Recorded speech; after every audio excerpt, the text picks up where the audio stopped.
senhor agora, 20 anos depois, poderia dar um panorama, traçar um panorama do que foi realmente para o Brasil a implantação do Plano Real? Bem, eu acho que a gente deve começar por reconhecer que é um outro país, né? Nós poderíamos dizer que o Plano Real é praticamente um marco divisório, antes e depois. Antes, a nossa curva era descendente, porque nós estávamos ameaçados de chegar à hiperinflação, que estava desorganizando toda a sociedade, não havia horizonte, né? Não havia futuro, não havia esperança, né? Depois do Plano Real, nós tivemos a sorte, né, de que todos os governos que se sucederam, mesmo de partidos diferentes, foram mais ou menos compatíveis, né? Mantiveram a estabilidade, melhoraram cada vez mais a situação social, né? A ponto de que hoje nós temos um país que é quase que irreconhecível, né? E eu penso que o Plano Real foi a base disso. Isso deve ser mantido, porque no momento nós estamos sofrendo certas ameaças, né? A inflação tem ficado muito alta, ainda não está fora do controle, mas tem ficado aí beirando os 6%, né? O crescimento econômico tem estado muito baixo, né? Na base de 2%, né? Que é um absurdo. Você tem uma inflação muito alta que se justificaria por um crescimento mais acelerado, mas ao contrário, o crescimento é mínimo, né? Quase que irreconhecível, né? E outros problemas graves, né? As contas públicas têm se agravado, o governo tem gasto muito, com boa intenção, né? De fazer políticas sociais, mas além dos meios, né? De que nós dispomos, né? Está agravando também as contas exteriores, né? O balanço de pagamento, o comércio. Eu acho que isso tudo exige um ajuste, né? A meu ver, depois das eleições, seja lá quem for que ganhe essas eleições, no ano que vem vai ser obrigado a ajustar isso tudo, né? Diminuir os gastos, passar a ter um ritmo de crescimento de despesa compatível com o aumento da economia, né? Procurar melhorar a competitividade do Brasil, a produtividade dos trabalhadores, né? Com isso vai conseguir, aos poucos, né? Segurar a inflação e melhorar também o crescimento econômico, né? Ao longo desses 20 anos, o senhor em algum momento, independente de qual foi o governo, o partido, seja lá quem for, o senhor percebeu que em algum momento o plano chegou a passar por um risco, por uma, além, o senhor acabou de citar agora, de uma revisão, de uma nova imagem do plano. Em algum momento o senhor conseguiu visualizar que o plano corria algum risco por conta de inflação, desaceleração da produção industrial, ou alguma coisa nesse sentido, ou até fator externo? Olha, problemas preocupantes tem havido, mas não a ponto de realmente destruírem o plano, como aconteceu, por exemplo, na Argentina. A Argentina teve, infelizmente, nos últimos 20, 30 anos, uma trajetória muito de extremos, né? Em alguns momentos com planos que pareciam que tinham devolvido ao país condições muito boas, né? E de repente aquilo tudo se destruía por completo, né? Se partia de um extremo ao outro. Nós nunca tivemos isso, né? Acho que porque os nossos presidentes souberam reagir, né? O presidente Lula, quando foi eleito e percebeu que havia muito temor em relação a ele, né? Teve aquele bom senso em 2003, 2004, graças ao ministro Palocci, o Henrique Meirelles, de reconstruir a confiança, né? Depois também foi beneficiado por uma situação internacional muito favorável, mas teve muito mérito, né? Foi um homem que agiu com sabedoria, né?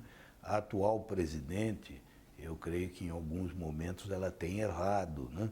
E sobretudo nessa parte das despesas, né, do governo, que ela infelizmente não soube perceber que aí atrás, quando ela não era nem presidente, quando ainda ela era chefe da Casa Civil, havia uma chance de aceitar um conselho do ex-ministro Delfim Neto, que encontrava uma boa acolhida por parte do ministro Palocci, né? Que era estabelecer um ritmo de crescimento dos gastos do governo que fosse menor do que aquele ritmo que vinha do passado e que pouco a pouco pudesse, ao longo de vários anos, com o crescimento da economia, fazer com que o peso do governo diminuísse, né? Ela, na época, não aceitou essa ideia, ela achou que com o crescimento dos estímulos, né, a economia cresceria mais, e ela acabou criando uma situação difícil para ela mesma, né, atualmente. Mas eu creio que tem correção, né? A meu ver, esse ajuste do ano que vem pode perfeitamente resolver. Mas eu volto a algo que eu dizia muito na época do Real, quando eu era ministro e que eu ia à televisão para convencer as pessoas. Eu dizia, olha, vocês não se enganem, né?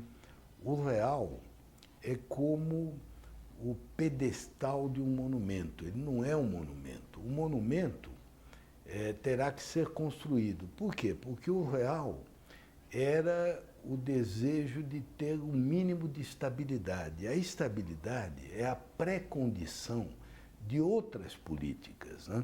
Então, quando nós temos a estabilidade, o que nós temos são as fundações, como de uma casa.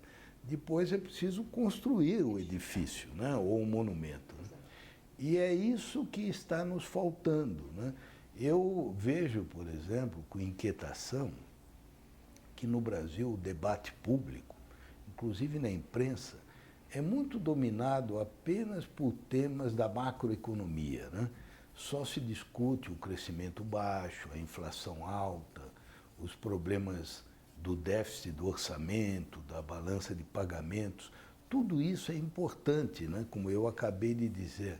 Mas é preciso não subestimar os problemas que afetam as pessoas no dia a dia. E esses problemas recebem menos atenção, né? Por exemplo, hoje é um paradoxo que todo mundo discute, né? Como é que se explica que um país que tem um nível de emprego muito bom, as pessoas têm quase pleno emprego, né?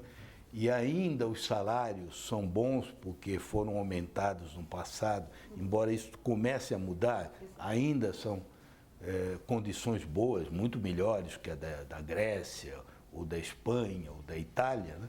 Como é que se explica num país como esse tanta violência nas manifestações, e não só nas manifestações, esse hábito agora de queimar ônibus, de atacar trens, de fechar estradas, de armar fogueiras, né, quando há protestos, né? Isso não existe nem na Espanha, nem na Grécia, na maioria dos países com essa dimensão, né? Como é que se explica isso? É um paradoxo, as pessoas dizem, é incompreensível.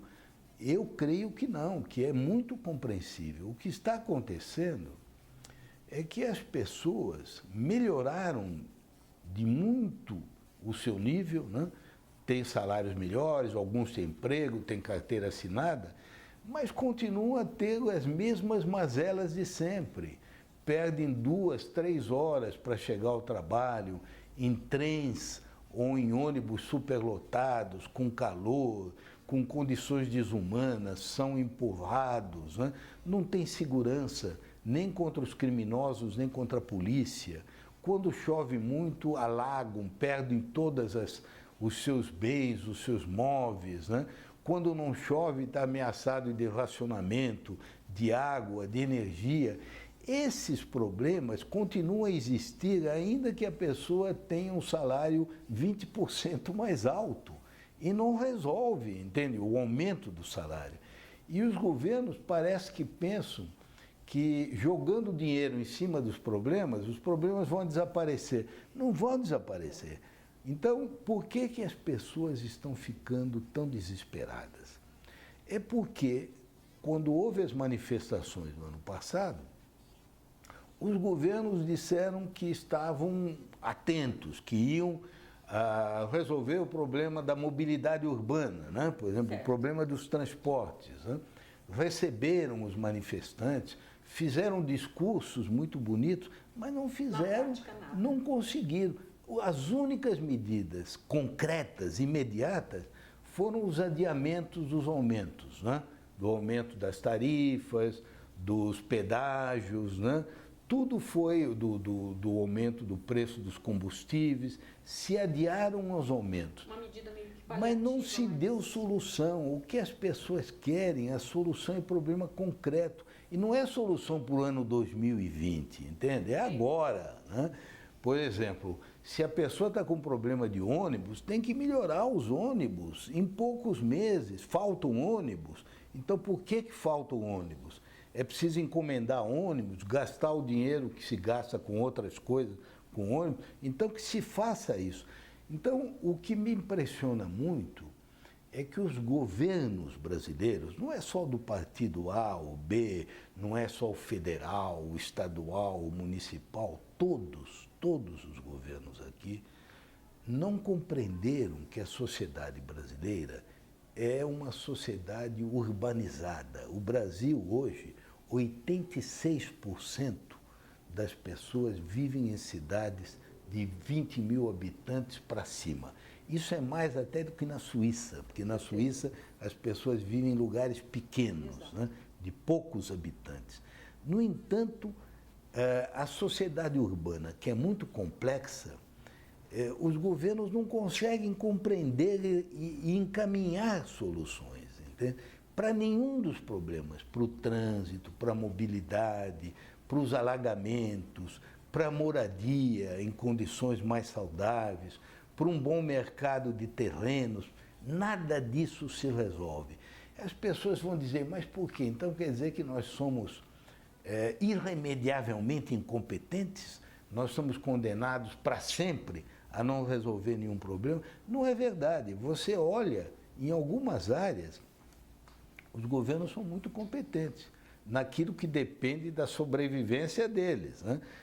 Neste caso, então, quais as melhorias que o senhor considera prioridade? Bem, eu acho que a primeira delas é justamente ter nos diversos governos uma visão clara de quais são essas prioridades, né? Nós não temos, né? Começa pelo governo federal, um governo que tem 39 ministérios, ter 39 prioridades significa que não tem nenhuma, né? Era preciso ter governos que, em vez de preocupados apenas com esse lado político, do apoio no Congresso, tivessem uma visão estratégica do futuro do país, né? Quais são esses problemas? A partir dessa visão, é uma sociedade urbana que precisa aprender a manejar, a gerenciar a complexidade de uma sociedade urbana. Nessa sociedade urbana, quais são os problemas maiores?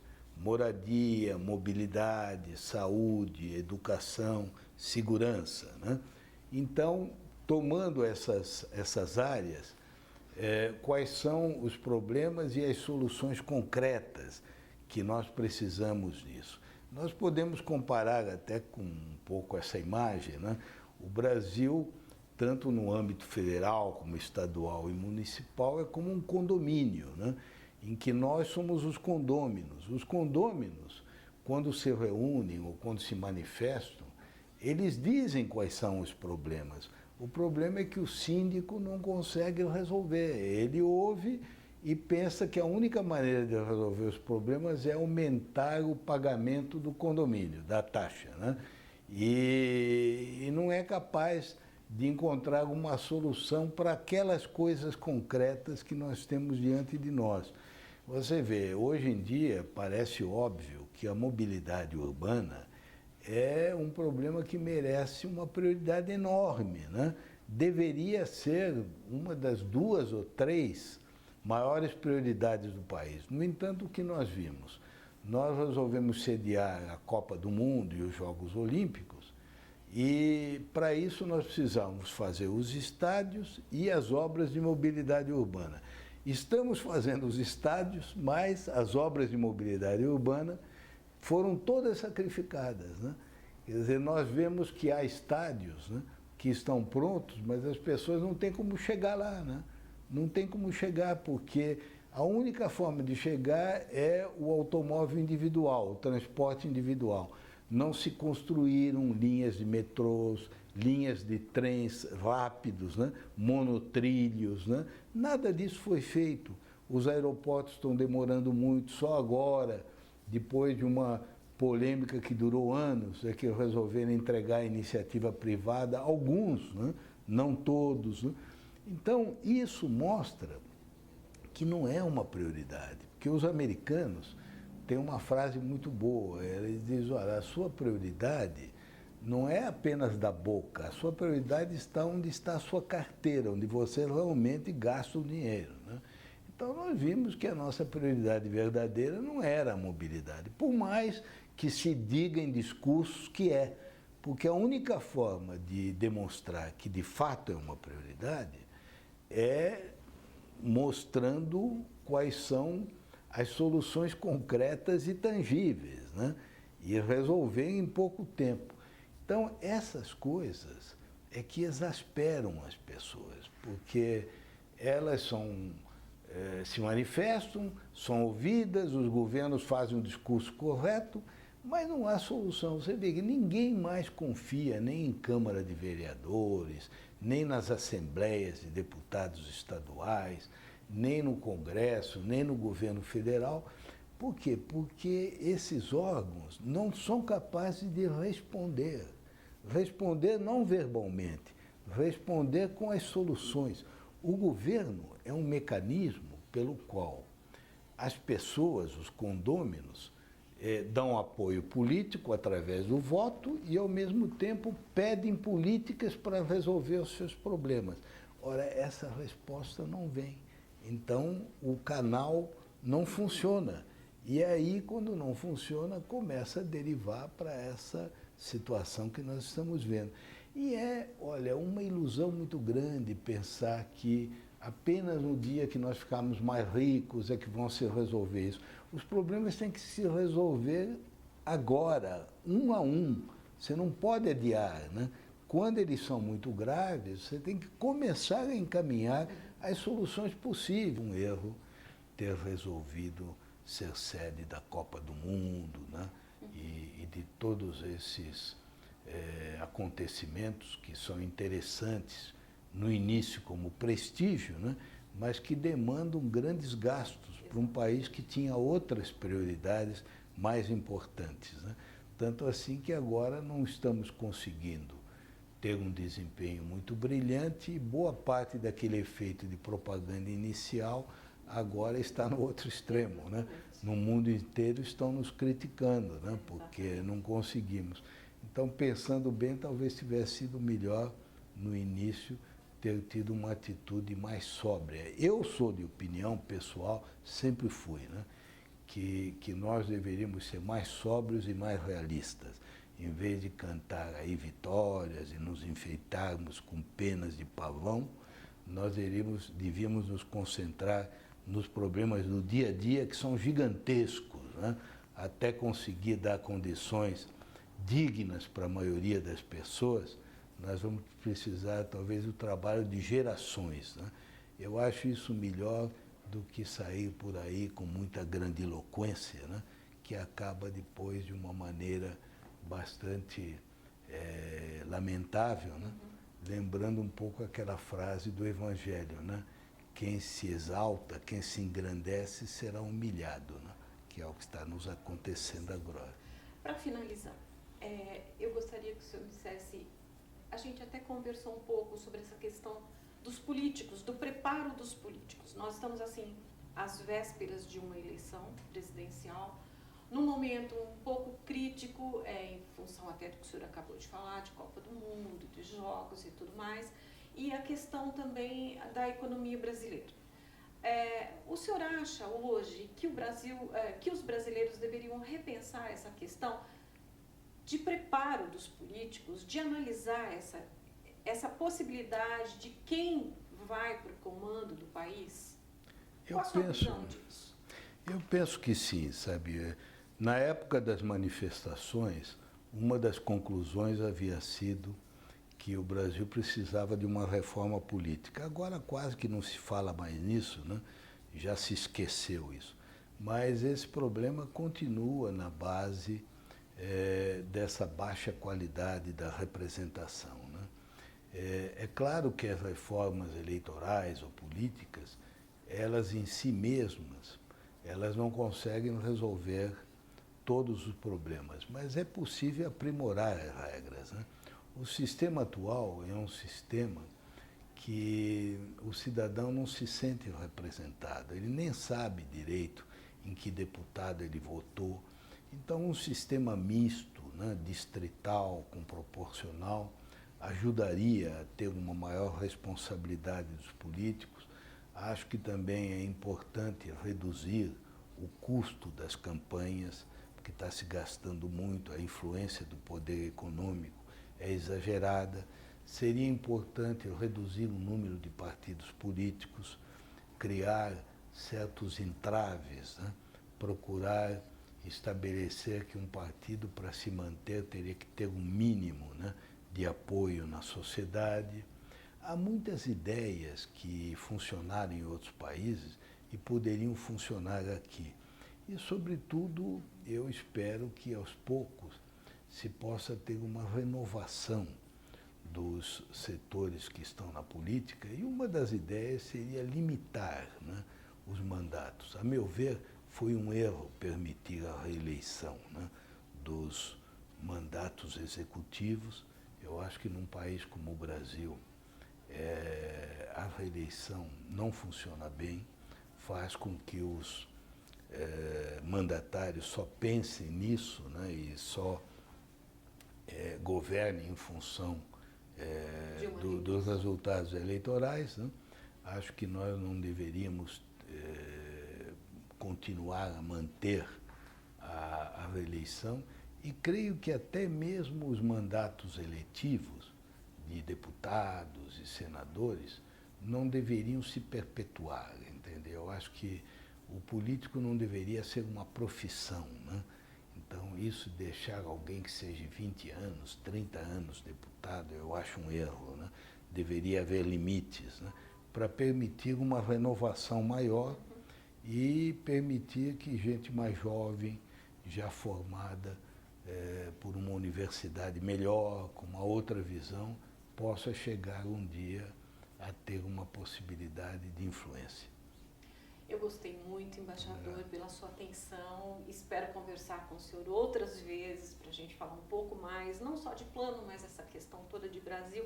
E em nome da equipe do Último Instante, eu desejo que o senhor seja muito feliz e muito obrigada. Muito obrigado igualmente. Eu gostei muito também da nossa conversa. Muito obrigada. Muito obrigado.